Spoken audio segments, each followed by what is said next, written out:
তারপর তারপর আর কি, ঘটনাটিকে তিনি ছোট ছেলের উত্তেজনা বলে তুচ্ছ জ্ঞান করলেন আর চলে গেলেন যে পাহাড়ে। মাঝি কয়েকদিন আর কয়েকটা বক্তৃতাও বাতিল করলেন। যিনি ভারত ও চীনের সুসম্পর্ক গড়ে তোলার জন্য সেখানে গিয়েছেন, সঙ্গে প্রস্তাব নিয়ে গিয়েছেন চীন ও ভারতের ছাত্র বিনিময়ের, তার এসব ঘটনার বিচার করা কি আমাদের কাজ? তার চাইতে একটু কবির অভিমান মনে করলে ক্ষতি কি? ওই একটু দেখে নেবার ইচ্ছা, নিজের ডাককে পরখ করার ইচ্ছা। কি জানি বাবা, হতেও পারে। সভাগুলোর উপচে পড়া ভিড় দেখলে তো তেমন কিছুই মনে হয়। মাথাটা না কেমন ঘুরিয়ে গেল।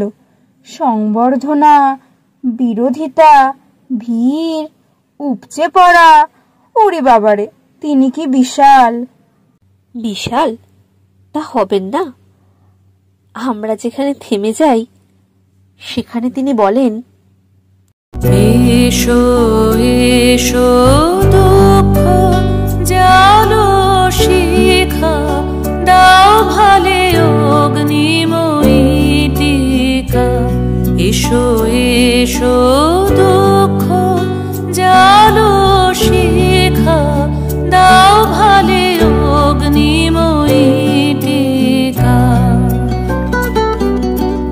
মরণ আসুক চুপে, পরম প্রকাশ রূপে, সব মরণ হোক লয়, ঘুচুক সকল পরাজয়। পাও নাই পরিচয়, তুমি মোর পাও নাই পরিচয়। তুমি যারে জানো, তুমি যারে জানো, সে যে কেহ নয়, কেহ নয়। পাও নাই পরিচয়, তুমি মোর পাও নাই পরিচয়।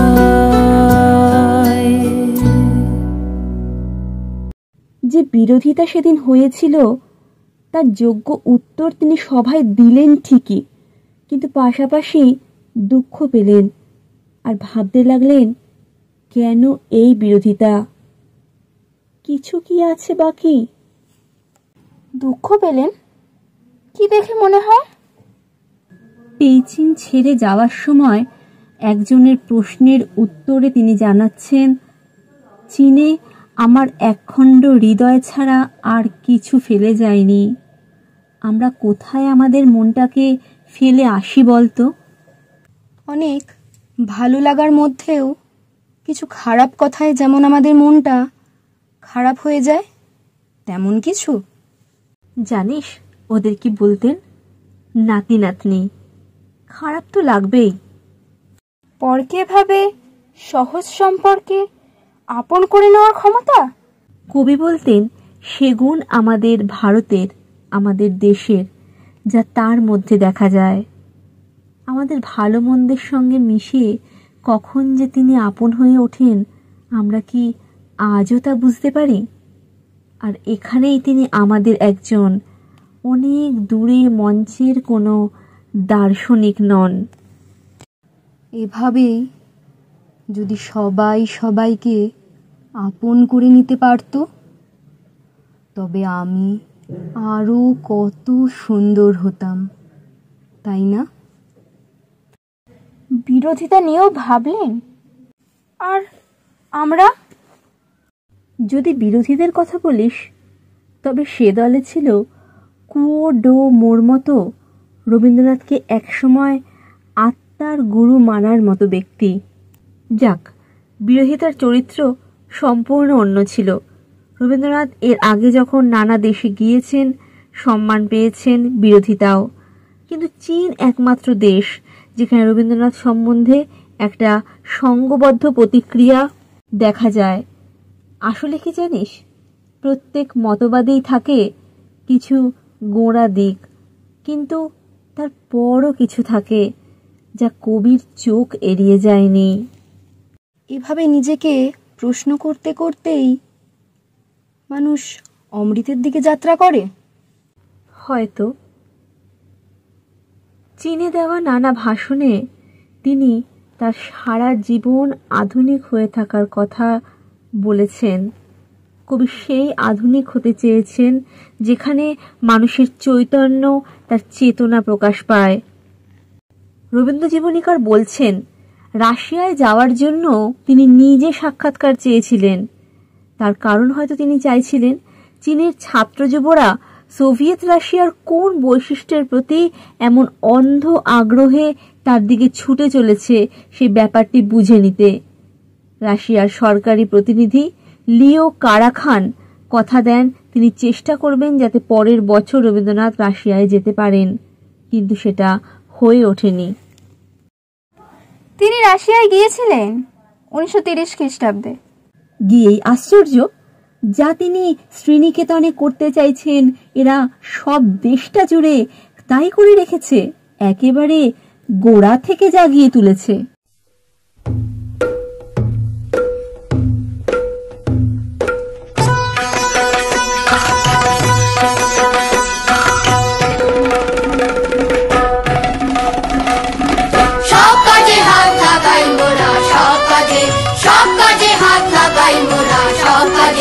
বাধা বাঁধন নেই গো নেই, বাধা বাঁধন নেই গো নেই, সব কাজে হাত লাগাই মোরা, সব কাজে হাত লাগাই মোরা, সব কাজে। দেখি বুঝি বুঝি কেবল ভাঙি গড়ি জুঝি, দেখি বুঝি বুঝি কেবল ভাঙি গড়ি জুঝি, মোরা সব দেশেতে বেড়াই ঘুরে সব সাজে। বাধা বাঁধন নেই গো নেই, বাধা বাঁধন নেই গো নেই, সব কাজে হাত লাগাই মোরা, সব কাজে হাত লাগাই মোরা, সব কাজে। পারি নাই বা পারি না হয় জিতি কিংবা হারি, আমরা পারি নাই বা পারি না হয় জিতি কিংবা হারি, যদি অমনিতে হাল ছাড়ি মরি সেই লাগে, অমনিতে হাল ছাড়ি মরি সেই লাগে। আপন হাতের জোরে আমরা খুলি সৃজন করে, আপন হাতের জোরে আমরা খুলি সৃজন করে, আমরা প্রাণ দিয়ে ঘর বাঁধি থাকি তার মাঝে।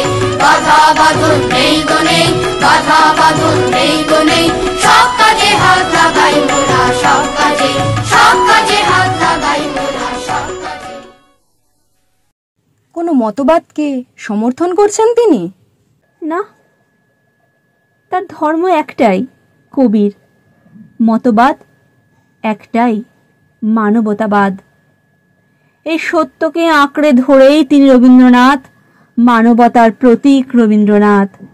তিনি সমর্থন করলেন উন্নয়নকে, সমান অধিকারকে, সমর্থন করলেন গোড়া থেকে জাগিয়ে তোলাকে।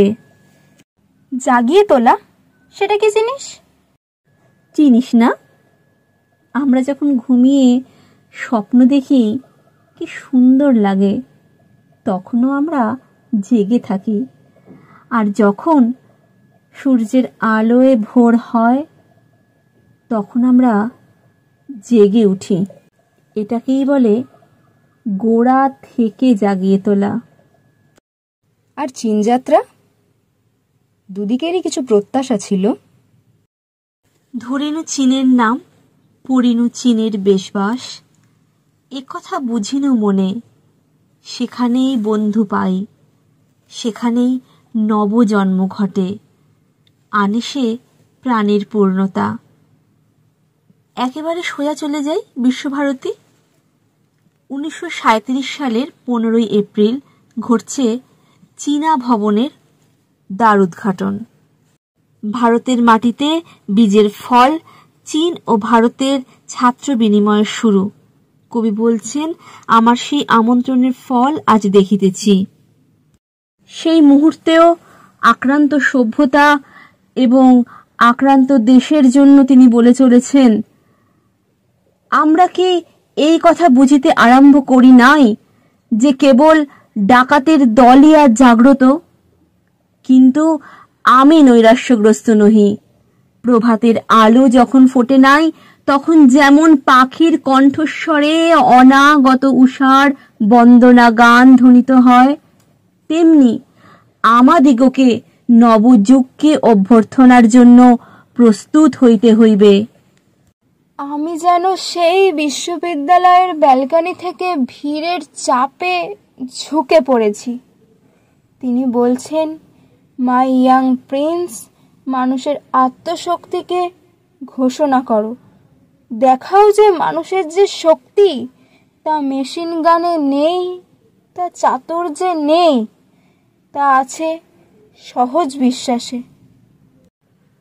আমি যেন দেখতে পাচ্ছি আমার শত ছিন্ন শরীরের এ প্রান্ত থেকে ও প্রান্ত সাদা পোশাকে এক গোটা মানুষ হেঁটে চলেছেন আর বলছেন, অপমান, যন্ত্রণা, এমনকি মৃত্যুর মূল্যেও আমরা শান্তি, ভালোবাসা, দয়া ও আদর্শবাদের প্রতি আমাদের বিশ্বাস অক্ষুণ্ণ রাখব। যেন নয়, কোনো কল্পনা নয়। টোকাটা যে দরজায় পড়ছে, তাই আজ কবির মতে ঘরে ঘরে ডাক পাঠানোর সময়। মেলাবেনের মকে ক করে দিলেও, বিজ্ঞাপনের বিপণনে ব্যবহার করলেও, সংস্কৃতির ছদ্মবেশে আড়াল করলেও, মহাকালের রথযাত্রায় যে বিপ্লবী কবির ডাক বারবার পড়বে, তারই সহযোগিতা ও আত্মশক্তির বলে নিজের সত্যকে বাঁচিয়ে রাখতে, নিজের চেতনাকে জাগিয়ে তুলতে, তারই আলোর ঝর্ণা ধারায় ধুয়ে আমরা বলবো, দরজায় টোকা পড়লে যদি আমায় যেতে হয় সরসজ্জায়, তবে জানবো আমি ইচ্ছা মৃত্যুর অধিকারী। শিক্ষার অধিকার চাইতে যদি আমায় দিতে হয় গুরুদক্ষিণা, তবে জানবো আমি একলব্য। ছিন্ন ভিন্ন রক্তাক্ত করে দিলেও জানবো আমি ধমনী প্রবাহ। যদি রাত কত হলো তার উত্তর না পাই, যদি গোলক ধাঁধায় ঘুরে পথের শেষ কোথায় খেয়াল না থাকে, তবে যেন জানতে পারি সময় হয়েছে যাত্রার। কবি দাও, দাও তুমি আপন বীণার তারে ঝংকার। আমরা সবাই, রাজা, ভিক্ষু, সাধু, পাপী, জ্ঞানী, মূঢ়, সবাই ঘোষণা করব, উচ্চ স্বরে ঘোষণা করব, জয় হোক মানুষের, ওই নবজাতকের, ওই চিরজীবিতের। আলোকেরই ঝর্ণা ধারায় ধুইয়ে দাও আপনাকে এই লুকিয়ে রাখা ধুলার ঢাকা, ধুইয়ে দাও আলোকেরই ঝর্ণা ধারায় ধুইয়ে দাও আপনাকে এই লুকিয়ে রাখা ধুলার ঢাকা, ধুইয়ে দাও আলোকেরই ঝর্ণা ধারায় ধুইয়ে দাও।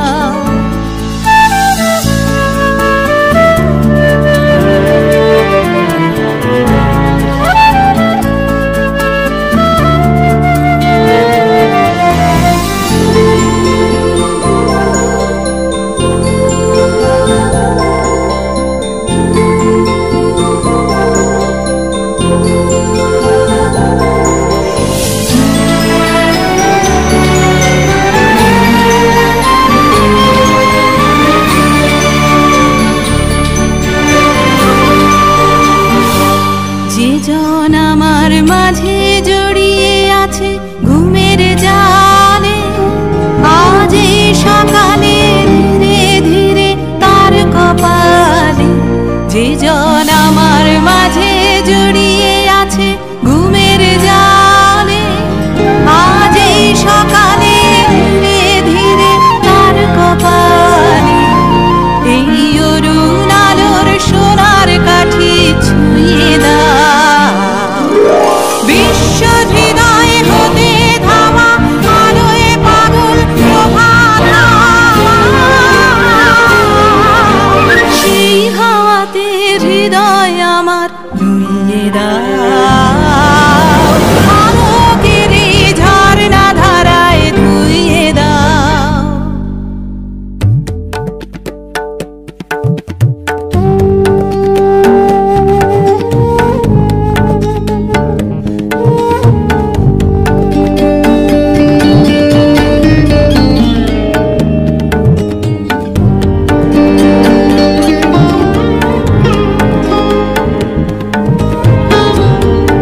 নিখিলের আনন্দ ধারায় ধুইয়ে দাও মনের কোণের সব দীনতা মলিনতা ধুইয়ে দাও নিখিলের আনন্দ ধারায় ধুইয়ে দাও মনের কোণের সব দীনতা মলিনতা ধুইয়ে দাও আমার পরাণ বিনায় ঘুমিয়ে আছে অমৃত গান তার নাইকো বাণী নাইকো ছন্দ নাইকো তার আমার পরাণ বিনায় ঘুমিয়ে আছে অমৃত গান তার নাইকো বাণী নাইকো ছন্দ নাইকো তার তারে আনন্দের এই জাগরণী ছুঁয়ে দাও বিশ্ব হৃদয় হতে ধাওয়া প্রাণে পাগল গানের সেই হাওয়াতে হৃদয় আমার নুয়ে দাও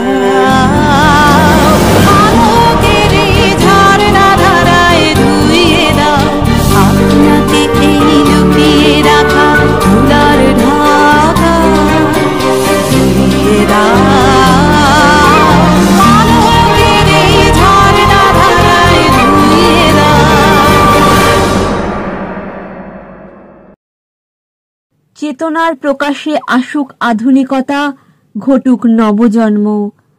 বারে বারে শতবর্ষ পরে হাজার বর্ষ পরে ফিরে পাই প্রথম আলো দেখার জন্মের প্রথম শুভক্ষণ।